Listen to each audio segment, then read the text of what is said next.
Sir GS की strategy क्या होनी चाहिए। ठीक है, जीएस की स्ट्रैटेजी क्या होनी चाहिए। यूट्यूब पर सबसे ज्यादा सर्च किया जाने वाला शब्द ये कि सर यहाँ पर मार्क्स कैसे बढ़ाएं।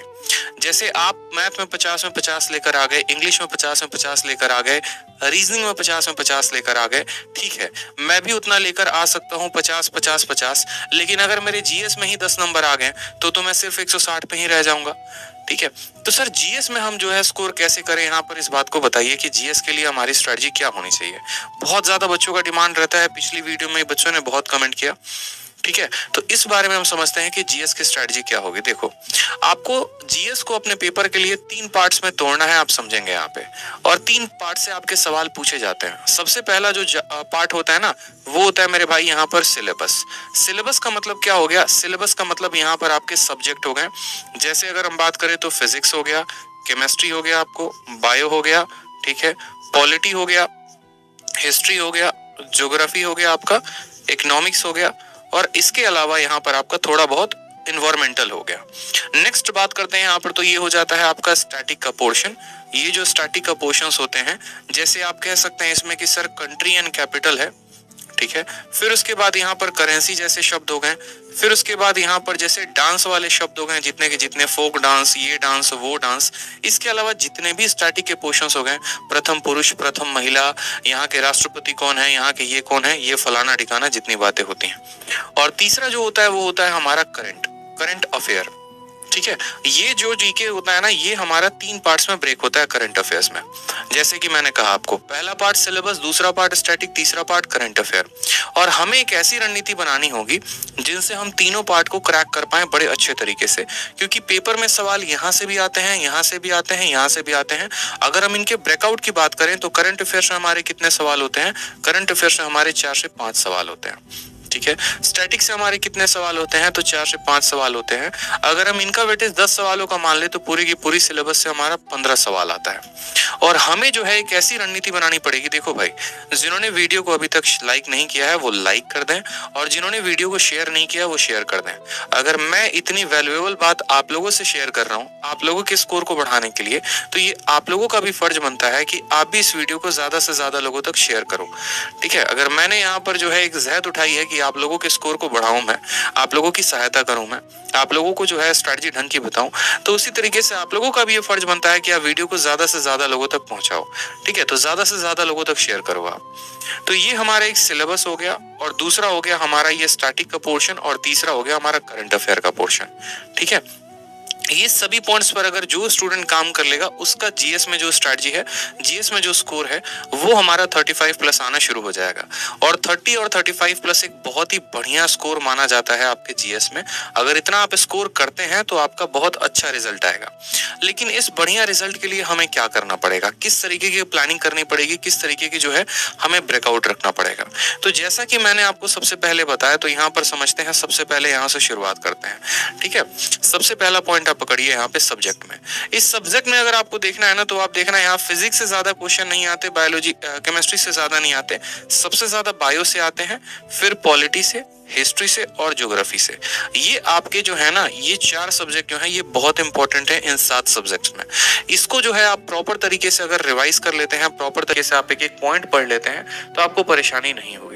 फिर बच्चा बोलेगा कि सर इसको पढ़े तो कहाँ से पढ़े। ठीक है, क्या कोई किताब को रेफर करें, क्या कोई यूट्यूब चैनल को रेफर करें, कैसे पढ़ें। तो देखो, हमारे चैनल पर ऑलरेडी क्लासेस चल रही है, आप उससे रेफरेंस ले सकते हैं। इसके अलावा जो है, अगर आप किसी बुक से पढ़ना चाहते हैं तो आप किसी बुक से पढ़ सकते हैं, लेकिन बुक में जो सबसे बेस्ट होगा मेरे हिसाब से वो रहेगा लूसेंट। अगर आप लूसेंट पढ़ते हैं, ठीक है, या हिंदी वाले स्टूडेंट अगर आप घटना चक्र पढ़ते हैं, तो आप वहां से भी सवालों को बढ़िया तरीके से कंसेप्ट को समझ सकते हैं। कभी भी जीएस को पढ़ने की जो स्ट्रैटेजी होती है वो इस तरीके से होती है कि पहले आप सब्जेक्टिव को पढ़िए और फिर उसके बाद आप उसके ऑब्जेक्टिव को लगाइए।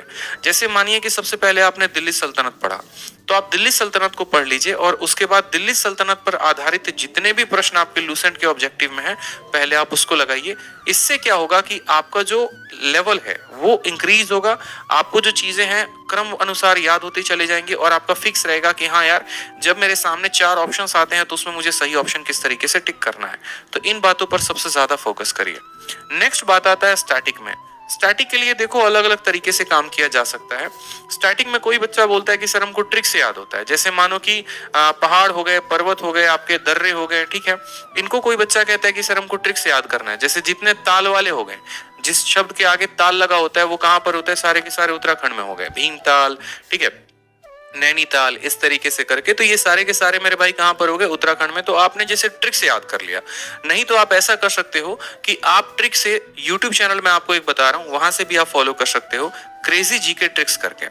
क्रेजी जीके ट्रिक्स करके जो है आप इस अगर चैनल को फॉलो करते हो, यहाँ पर मैं इनको जानता नहीं कौन है ये, हाँ, लेकिन इनके कुछ वीडियोस मैंने देखे हैं जो मुझे अच्छे लगे हैं, जहां से आप भी फायदा उठा सकते हैं। और स्टैटिक के लिए इन्होंने बहुत बेहतर तरीके से काम किया हुआ है। तो स्टैटिक का पोर्शन आप यहां से कंप्लीट कर लीजिए। साथ में लूसेंट का जो मिसलेनियस है, उस लूसेंट के मिसलेनियस को जरूर खत्म कर लीजिए मेरे भाई, ठीक है। लूसेंट का जो मिसलेनियस है ना, उनको भी आप जरूर खत्म कर लो। मिसलेनियस में जैसे आपका हो गया कंट्री कैपिटल है, इसके अलावा जो है एक एक पार्क है, वाइल्ड लाइफ सेंचुरीज हैं, इसके अलावा जो है कौन सा पार्क, जैसे सिमलीपाल हो गया, सिमलीपाल कहाँ है तो उड़ीसा में है। जैसे डांस के बारे में हो गया कि जो राउफ डांस है वो कहाँ का है तो कश्मीर का है, जो तमाशा है वो कहाँ का है तो महाराष्ट्र का है। इस तरीके से आप एक एक पॉइंट को यहाँ पर टिक करके मिसलेनियस में खत्म कर सकते हैं। इसके अलावा जैसे मानो और भी पिंक बॉक्स कैसे हो गए, हिस्ट्री में आपने कुछ पढ़ा होगा, ज्योग्राफी में पढ़ा होगा, जैसे आर्य समाज की स्थापना किसने की थी, कब की थी, रोयतवारी जो सिस्टम हो गया वो कौन लेकर आया था, जमींदारी कौन लेकर आया था, तो ये लूसेंट में पिंक बॉक्स में बनाकर दिया गया है। ये आपके ऐसे होते हैं जिनको अगर आप कवर अप कर लेते हैं अच्छे तरीके से, तो आपका स्टैटिक में एक भी सवाल नहीं छूटेगा। और लास्ट में आ गया हमारा करंट अफेयर। करंट अफेयर के लिए बकायदा मैंने आपको बताया था कि पिछले 6 महीने का इंपॉर्टेंट होता है, जिसमें 3 महीने का आपको डेली पढ़ना है और 3 महीने का आपको मंथली पढ़ना है। जैसे अगर हम बात करें यहाँ पर, तो जनवरी हो गया, फरवरी हो गया और मार्च हो गया। इसका आप डेली का वीडियो देखो, ठीक है, जहां से भी आपको मिले एक एक दिन का घटना आपको याद रखना है। और उसके अलावा जो पीछे के महीने हो गए, पीछे के महीने कौन हो गए, जैसे अक्टूबर हो गया, नवंबर हो गया, दिसंबर हो गया, इनका आप मंथली पढ़ा करो। इनके अलावा जो आपको और पढ़कर जाना है, जैसे क्रैप होता है, ठीक है, या फिर PIN होता है। PIN का मतलब क्या होता है, पर्सन इन न्यूज, जो पर्सन जो है वो सबसे ज्यादा न्यूज में हो, ठीक है, जिसकी चर्चा सबसे ज्यादा हुई हो, उससे संबंधित सारी की सारी बातें, चुनाव हुआ है तो उससे संबंधित बातें, और भी 4-5 बातें जितनी भी होती हैं, इन सभी पोर्शंस पे आप अच्छे तरीके से काम करेंगे। इनके ऑब्जेक्टिव को अगर आप अच्छे तरीके से लगाते हैं तो आप लोगों का काफी ज्यादा फायदा होगा। इस बात को ध्यान रखिए, ठीक है। तो एक प्रॉपर हमारी स्ट्रेटजी होनी चाहिए आने वाले हमारे CGL को और CHSL को क्लियर करने के लिए, क्योंकि मेरे भाई मौका एक ही है, और इसी एक मौके में जिसने हथौड़ा मार दिया, समझो गेमर वही है, नहीं तो बैठकर पछताना पड़ेगा। और फिर वही बात हो जाएगी, बाद पछताए क्या हुआ जब चिड़िया चुग गई खेत, ठीक है। तो ध्यान रखिए, इस तरीके से आप पूरा बढ़िया से एक स्ट्रेटजी बनाइए, और साथ में जरूर बताइए मुझे कि आप लोग को जो है और किन किन चीजों में मेरी आवश्यकता पड़ेगी, कैसे आप और मेरी हेल्प चाहते हैं, ठीक है। और बढ़िया तरीके से इस पॉइंट को याद रखिए।